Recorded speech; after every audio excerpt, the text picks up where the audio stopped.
How to change image download settings in BOTIM. This tutorial shows you how to manage auto-download preferences for images and media on the BOTIM app. First, open the BOTIM application on your Android device. Next, you'll be taken to the main chat screen where you can view your conversations. Following that, tap on your profile icon at the top right corner of the screen. Now, a menu will appear with various profile and settings options. Moving forward, scroll down to the Preferences section. Afterwards, tap on Calls and Chats to access communication settings. In addition to that, you'll see different options for managing calls and chat preferences. Once you're on this page, scroll down to the Chat section. Subsequently, look for the option that says Auto Download Media or Download Media. Moreover, tap on Auto Download Media to customize your download preferences.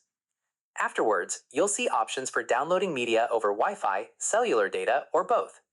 Then, select your preferred option based on your data usage preferences. Within this section, you can choose to download images only on Wi-Fi to save mobile data. Alternatively, select cellular data if you want images to download automatically anytime.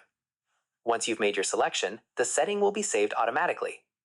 Then, images and media will now download according to your chosen preference. And that's it. If this tutorial helped you change image download settings in BOTIM, give it a like, subscribe for more BOTIM tips and tricks, and tap the bell icon for notifications. See you in the next one.